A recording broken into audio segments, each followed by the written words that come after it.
Hello, everybody who's listening in to this little brief intro to Teresha. I hope I pronounced that correctly. Yes, Teresha. Teresha Young, who has joined our management team as Head of Mental Health and Wellness.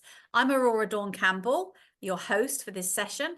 As you probably know, if you've looked at the IAPC&M team webpage, I'm interviewing all our lovely team so that you get to know the person behind the role in a little bit more detail. And Teresha's role, as I said, Head of Mental Health and Wellbeing, is to host a drop-in clinic for members. Because let's face it, as coaches all around the world, sometimes we can feel a little bit isolated. And as the name says, solopreneurs, we're working on our own. And we do need to look after ourselves and have steps in place to nurture ourselves so that we can be truly present for our clients. It's not about being perfect all the time. So welcome, Teresha. Thank you so much for the conversation, Dawn. I'm You're very so welcome. delighted to be in a position of Head of Mental Health and Wellbeing for our wonderful community, because as you said, it's an invaluable service. And we really need to be in a place where we are nourishing our mindset, we're nourishing our health, our physical, our overall well-being. So it's such a crucial service for our members, and also whatever they take on, they can share with their clients too. So it is a win-win situation. It is absolutely. If you're going to walk the walk and talk the talk, as the saying goes, you have to look after yourself. As our colleague David is always saying, put your oxygen mask on first if you're going to be there 100% for anybody else. So you're a relationship coach by career. So how did you get into that, and what appealed to you about this role at the IAPC&M, I wonder? Yeah, so I am very honored and privileged to be accredited as a master coach with the IAPC and M. So what got me into relationship coaching? Well, fundamentally, it was lived experiences and my professional experiences. So on the professional side, my background, I have a human resource management background. So that is all about supporting managers, employees, whoever that might be at all levels, to support them, to advise them, to mentor them, to coach them in whatever capacity that was. So I've always been about that from a very tender age, I say tender age, or from a very, very young age. And I moved my way up and then became into human resource management. So that's a really natural professional way for me. Yeah. Now, my lived experience as well helped me understand a bit more about relationships. Now, firstly, growing up, I think most people or many people can relate to this. There will be some conflict, some arguments between parents and so forth. And I was in a household where it was quite extreme, actually, and it was quite a dysfunctional relationship between Oh, my parents. Yeah, it was quite tough, I would say, quite tough. sure. And you don't realize it as a kid, how that impacts you mentally and emotionally. Because you're so young, you don't realize what that means for you. Mm. So I was the eldest of four children, and I witnessed domestic violence from my father to my mother. He also was dependent on drugs and alcohol, was in and out of prison, and he had numerous affairs as well whilst with my mum whilst they were married. Now, I got to, I would liken him to be a bit like Dr. Jekyll and Mr. Hyde in my experience. You just never knew which aspect you were going to get. So it Yeah. made us feel really unsafe as children. And me being the eldest, my supportive role came in to want to, nurture and protect my younger siblings. Now, my mother, now as I grow older and as I've grown up, I understand why people do what they do necessarily. And she was only acting with the best that she could with the resources that she had at the time. Mm-hmm. So she stayed with my dad. She stayed with my dad. So it got to the point 30 years into their marriage where she decided that she couldn't take it anymore. He actually wasn't changing as a person. He was exactly the same. She found the strength and courage and resilience within her to actually bring that marriage to an end. And all So you children had grown up, so it made it easier. yes, exactly. We almost had like an empty nest thing going on. Yes. Whereas I was leaving the home and she was probably thinking, my other siblings are going to be leaving home soon. So what can I do in order to get myself into a better place, a better Mm. situation? So I really admire her for that. No judgment, no criticism as to the choices that she made. Fundamentally, she did ensure that we felt as safe as we could in the Mm-hmm. household. But equally, I'm not here to judge that experience. Now, what I learned a great deal from that. Now, also because of that and what I witnessed, I had huge generalizations when it came to men as well. From what I had witnessed, family, friends, Oh. they didn't feel to me like they could be trusted. So when I actually opened up my heart to my first relationship, I actually thought he was the one. I actually really thought he was the one. And 5 years into the relationship, he ended it suddenly via text message. And it hits me like a bolt out of the blue. I did not see this coming. Yes, I was young, 19 to 24. We had grown together, but I just didn't see this coming, Dawn. We were saving up for mortgage, everything like that. My intentions was to marry this fella. Mhm. However, when I got that message, it sent me into a really downward spiral. And Mhm. there was no way of repairing it. He did not want to talk about it. I remember getting the message when I was at my grandma's house, and literally I was clawing the carpet, just wanting some sort of sensation, just the heartbreak. Like I never felt physical heartache before. My pain Mhm. in my heart was so severe, like physically. Now, for a few years, I like to liken myself like a swan. I was gliding at the top, still doing my HR role. Nobody could see. I was gliding Yes. underneath. I was paddling like that. Like I was just trying to find myself. I just could not get myself out of this depression. And it did get to a really dark place for me, Dawn. And I just always want to put out there, quote unquote, activation alert, trigger alert. I didn't want to be here anymore. And I actually said goodbye to the world and I took an impulsive overdose. And I didn't think I was going to be here anymore. But I'm here, Dawn, and I'm having a conversation with you because I feel that I was, quote unquote, saved because there was still room for me to live a purpose. There was some growing from this experience to learn. So I did go and seek professional help. I went and spoke to my doctor, let them know exactly what I was experiencing. They offered Mhm. me antidepressants or the opportunity to undergo some cognitive behavioral therapy, CBT. Mhm. I decided to take the CBT. I felt that was more going to be more long-term beneficial for me. And lo and behold, it was. Because when I started to witness a process of my thoughts affecting my feelings and emotions, that's impacting on the actions and behaviors and the results that I get in life. I call it the TEAR acronym, TEAR, thoughts, emotion, actions, results. I said, wow, I started to see the results. I started to feel better about myself, mentally stronger, physically getting better. And I said, who else does not know this? So this drove my roots into coaching and Mhm. CBT, NLP. A little bit on the spiritual side, I started to understand Reiki as well and really started to get into the mindset work. So I took various different courses. I did a course in counseling, master coaching, various different other modalities that I explored because I really wanted to empower other people to know that our circumstances might not feel very good to us at that time. Mhm. With gradual steps, kindness, self compassion, forgiveness, we can actually move ourselves to a better mental state. And it's really important that whilst we are there, we maintain that state as well, because life happens and it's the ebbs and flows. So it's a daily practice when it comes to mindfulness, when it comes to mindset, when it comes to really looking after ourselves.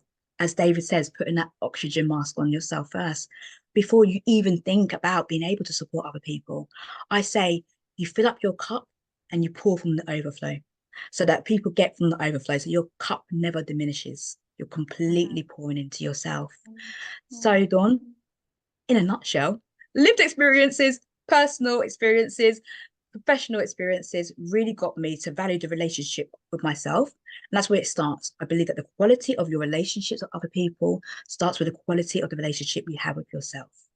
And Mhm. that also is a mindset mental piece too. Mm. Definitely. Well, I mean, that's very succinct and very honest and brave to put it out there because we have an issue with perfectionism, don't we?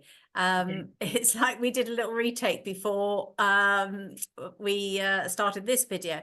And I said, I don't tend to do retakes. I just go for it because none of us are perfect.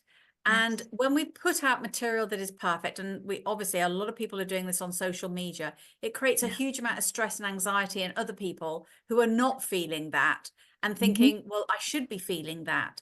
And funnily enough, my husband was saying yesterday about somebody who's feeling depressed, but they're so successful. And I said, yes, but most successful people do have another side to them, which Yes. often spirals into depression, into Mm, addictions. Let's face it, yes. most of the comedians are alcoholics. You know, they Mm, can't get on stage, that yeah. they crave the addiction of the applause and the recognition, but they need something else to get out there because they're introverts, introvert extroverts, and a Yes. lot of salespeople are as well. So Mm. it's understandable, but it's really refreshing to hear the honesty and the vulnerability that you've shared, because I think a lot of people will find that very relatable. And I guess It's that's what makes you a successful coach, that you are Thank relatable. you. Thank you very much. Because I do believe that when we are vulnerable, we help to reduce the stigma behind mental health and well-being. If we can normalize these discussions so that it doesn't land as heavy as sometimes it lands with people, and we can say that what we are seeing as well on things like social media is the highlight reels when it comes to people's lives as well. But we never quite see the full picture. So it can be easy for us to compare where we are to other people, to their progress, to their situation. And as you said, Dawn, strive for that perfection. But what is perfect? I believe that what we can do is we can strive for progress, and we can use that and take it as a step-by-step guide so that we are able to know who we are as a person. That identity piece is so important, and that's what I've worked on with over the years, and I work with my clients on, is that identity piece. Now, who are we? What are our values? What do we stand for? Who do we want to show up as, and how are we showing up as that person, Mm, without that judgment, without that self-criticism? And it will come, because it's there within us, but it's that awareness of knowing yeah. when it's there. And sometimes it might not be the time to deal with it as well. Hmm. Sometimes we just have to send that message to the conscious mind to say, I hear you. I hear you. I'm going to park that. I'm going to address it a bit later on as well. But integrity is key. Do Yeah. address it. Come back to it, because what we resist persists, and it will Mm. show up eventually. Mm. It's funny because I mean, I've literally just done a guided meditation on the acronym RAIN. So, firstly, it's about recognizing Yes. whatever the emotion is, then accepting and allowing it. And the I is investigating it, and the N is non-identification, through nurturing ourselves. So, Mm. it is about just having some safe, quiet space for us to be authentic. Now, most of us are so busy 24/7, we're desensitized to what's really Yes. going on. And we might know there's something going on, but we don't want to go there. Mm. So just acknowledging whatever it is that we're feeling without any judgment, without rehashing the story and embellishing it or trying to analyze it. It is what it is. And then just remembering that the Buddha said, this too shall pass. You know, you can't know unhappiness unless you've known happiness and vice versa. Otherwise, you Oh, just absolutely. wouldn't know them. So yeah, it's very reminiscent of the guided meditation I've just done. So it Mm. doesn't surprise me, Teresa, because we've both done our disc profiles and we're both Yes, peacemakers. I think we've we got are. quite a few things in common. I would say, though, I didn't find CBT particularly effective for me, Mm. but it's horses for courses. Yes. And I think it's part of, you know, what I say to my clients when they've got issues is that sometimes coaching isn't enough. It's very powerful, it's very Yeah. results orientated, but sometimes you need something extra in your dream team. And that could Oh, be a CBT therapist, it could be an EFT therapist with tapping, mm-hmm. it could be a hypnosis therapist, it could be Yes. acupuncture, anything. But build a team, a dream team around you who are going to nurture you and help you be the best version of yourself. And just forget all this perfectionism nonsense. It does not exist. Yes.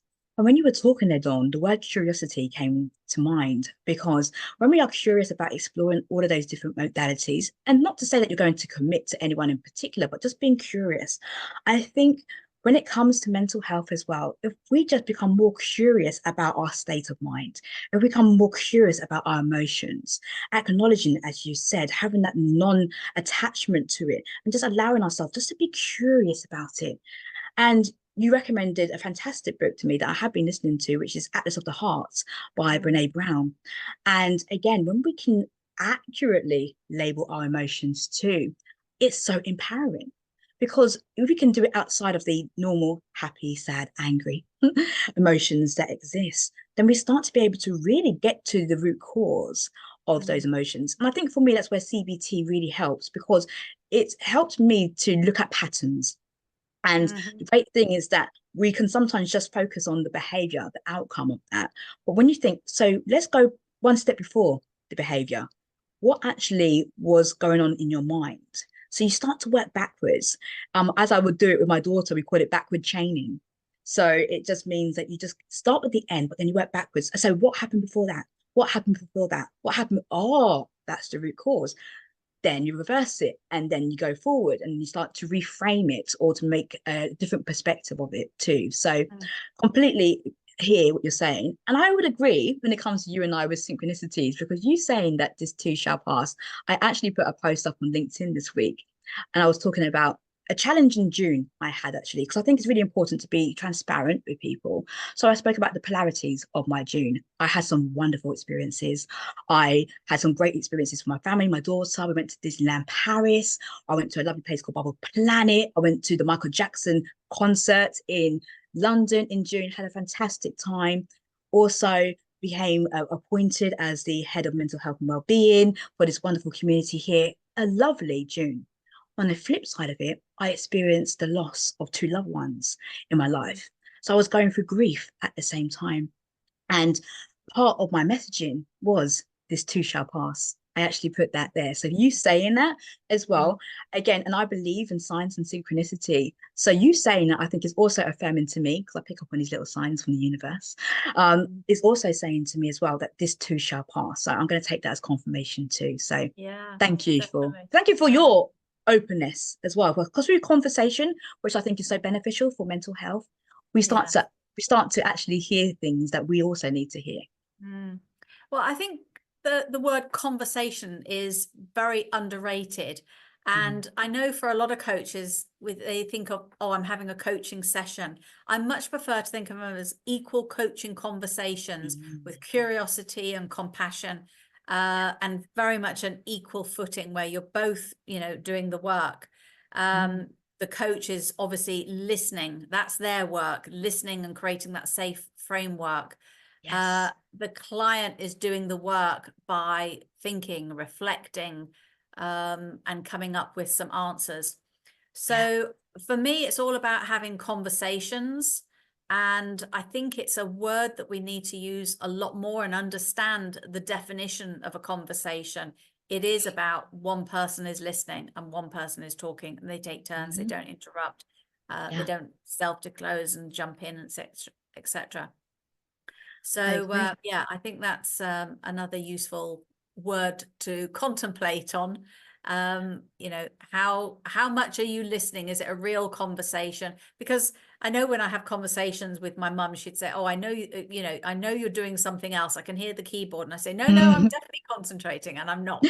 She knows Yeah. it. That's not a conversation. So, and of course, when we're coaching, we have to be totally present. So what are some of the top tips that you would recommend, Teresha, for staying present in the moment? Particularly if you've got, say, 3 or 4 coaching conversations that day and you really need to look after yourself and be present, what would be some of the tips that you would do? Yeah, sure, absolutely. So firstly, if you have 3 or 4 coaching conversations in that Yeah. day, coaching conversations, if you have 3 or 4 of those, I would say is to do your best not to have them back to back. Allow Yes, yourself some time to actually just decompress. Because exactly. when we are connecting with people and we are being fully present, we are using our energy as well. And also, so that we don't transfer, that there's no transference, I would say also just take that moment, whether that's 10 minutes you need, sometimes it's just 10 minutes or 15 minutes that I personally need, just to decompress and to get myself into a good energy space to actually welcome that next person with a clean, blank piece of paper, so to speak, nothing there. Now, if I do find, for example, that my mind is all over the place, then other techniques that can help to ground me in that moment is just bringing it back to the breath. And I know, Dawn, with the work that you do, this is probably going to resonate with you as it is. But it is said that the breath is the bridge or the glue that connects the mind and the body. So when we can find a breathing technique that is very good for ourselves, because it's going to differ for each person, but find a breathing technique that really works for you and to center yourself. Do that, pause, center yourself, and to get yourself into a good break. Also, and I do bring it back to the body because I think it's so important that we regulate our nervous system. Very often, yes, we can talk about mental health and we just go straight to the mind. Often it does start with the body first. So it's centering yourself, go for a bit of a walk. You might be working from home. See if you can just walk about your home, just to shake it all off, do a dance, whatever you need to do, just to actually get the body moving, stretch, look up. A great thing actually is just to look up to the heavens and just look up. And that stretch in itself raises your vibration. So I would say just those kind of techniques is really helpful to do that. Also, if we are feeling a little bit distracted, write it down, because what's in your mind will stay there. So it's almost like if something's on your mind, write it down. Write it down. If it's something that you need to do as an action point from your previous meeting, just write it down, get it off your mind, and commit to doing that at another time. So that's a really good thing to do. I would also say, for coaches as well, that self-reflection is so important. I am constantly self-reflecting. Maybe that's my peacemaker personality trait as well, because for me, it's almost like, how could I have done things differently? If and what, could I have done differently in that moment as well? So I very much connect with that self-evaluation. So important to have self-reflection because we're always learning. As part of our CBD, we're always learning. So I would say self-reflection is key. Whether you do that after each session, whether you do that at the end of the day, it's really important to reflect, because there's likely to be something that we can do more of or less of, or sometimes it's not. Sometimes it's a stop, start, continue process. I'm just going to continue with the status quo. It's fine as it is. But there is always opportunities to be able to maybe grow or to take something from that session as well. I'm glad you didn't say what worked, what worked well, what didn't work. It's not about focusing on what didn't work. It's what could you do differently next time? What could you do better next time? And yes, if you are lucky enough to have 3 or 4 clients, what we say back to back in one day, is you do need to schedule. And I tend to leave half an hour if I can in between. So I've got 10 minutes to myself, but I've also got 10 minutes to do my self-reflection form. What could I have done differently for the next time I'm with that client? So yes, you're absolutely right. It's part of best practice. It is, absolutely. And we can grow from that as coaches as well. And what can we learn from that? Of course, if you've got a supervisor, it's a fantastic opportunity for you to be able to speak to the supervisor as well and share your learnings and what you are going. Because we have to remember that although we are coaches, although we might be mentors, we might be training providers, whoever we still need to look after our mental well-being and our wellness and our physical well-being, our overall. So there's always something to learn. We are not the frontal all knowledge, or we have to still take care of ourselves too. And there's something as well is the reframe, which has been really helpful for me and for my clients, is there is that term. There's no such thing as failure, only feedback. And if you can just take that term, because failure, there's a heaviness around that word, I think, for a lot of people. Some people are actually really driven and motivated by that word because they're like, I'm not going to fail. That's it. And they're driven to do it. For other people, it's more about taking it as feedback as well. Because when we can learn not to take it personally, what can we learn from this situation? What can we do differently? It's a more compassionate way of viewing it. And compassion means that you take that information and there's some action behind compassion as well. And I think some people think, okay, what's the difference between, empathy and compassion, or forgiveness and compassion? What the difference between kindness and compassion? Compassion means that there is some form of action that is taken place from it. So be compassionate for yourself and whatever you are doing. Yeah. And of course, the body never lies. So if you're feeling something, again, the meditation session that we've just done, was about just sitting with whatever presents itself. There's no judgment, there's no engagement, we don't embellish it. We just say, hello, anger. I hear you, I see you, I'll deal with you later. But this is my time for some peace. And yeah, I mean, there will be things that trigger us. So we need that time to decompress after sessions so that we can get in touch with what we're really feeling, that authenticity, which most people are completely sleepwalking through their lives, so they're oblivious to it. So what would somebody expect? And I know you've just started doing the drop-in clinics. Yes. On the first Tuesday of every month? It's the first Thursday of every month. Thursday, 10 a.m. to 11 a.m. UK time. And I'm so thrilled to be hosting this. And I say the word hosting, it's more like a collaboration. It's a conversation with it. So it's not necessarily, it's a coffee and a chat, a tea and a chat, or as you like, a smoothie and a chat, wherever that might be. So yeah, bring your favorite beverage within reason and to have that conversation. It's a very informal clinic with no agenda with it. And it is dropping, you can drop in any time during the hour. Because as I say, I like to liken mental health like MOT in the car or service in the car. Yes, we might go to the garage, get things fixed if there's a problem. Equally, we have our annual service or 6-month service, annual MOT. We just want to make sure that the car's running smoothly, mitigate any problems or any risks that may occur. That's the same with our well-being. If we can even just show up to a clinic like this, just to have a conversation, just to connect with people, because we as human beings want to be seen, we want to be heard, we want to feel valued. And there might not be an issue to deal with, but that form of connection with people is so nourishing. It's one of our basic human needs. When you think about Maslow's hierarchy of needs, when you think about the sense of belonging there, it can help us to feel safe, which again, you're going down that triangle in the pyramid. It helps us to feel safe. And that's a word that you used actually earlier on in the conversation about safety and feeling safe.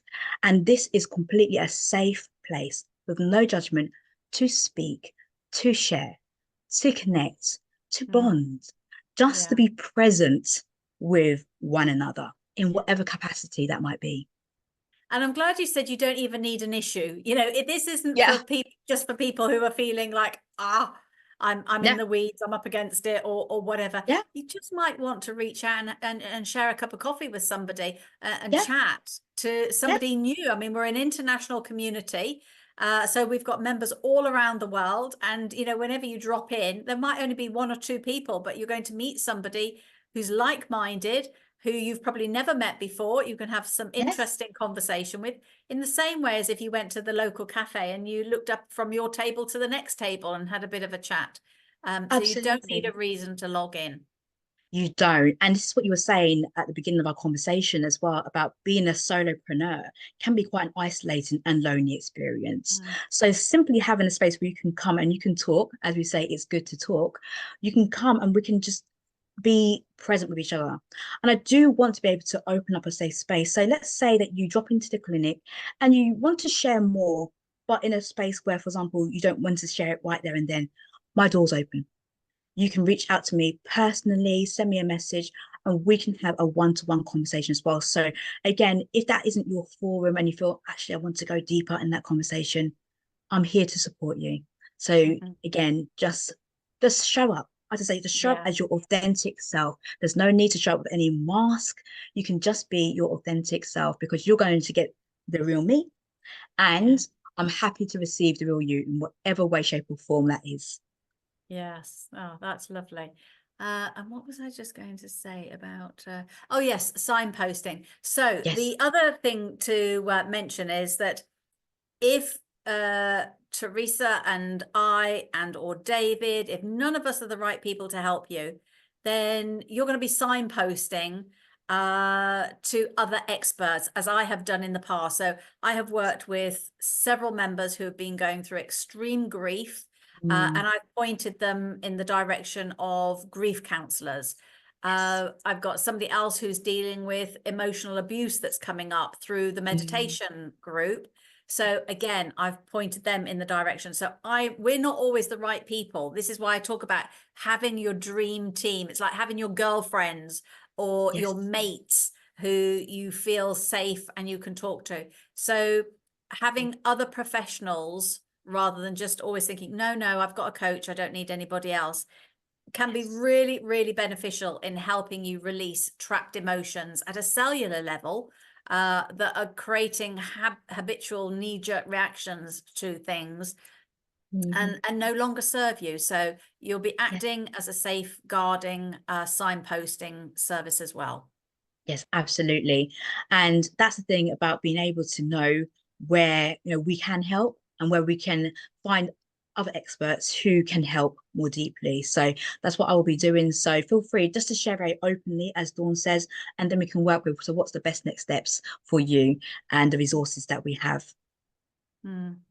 Well, just before we wrap up, and this is a question I normally ask first, but I was thrown for some reason. So I feel we know you quite well. You've been very honest. But what do you do that fills your heart with joy outside of work, I wonder? Gosh, there's so much that actually fills my heart with joy. Firstly, I am the mother to a wonderful 7-year-old daughter, and she is just everything to me. She is my heart. She really is my walking heart.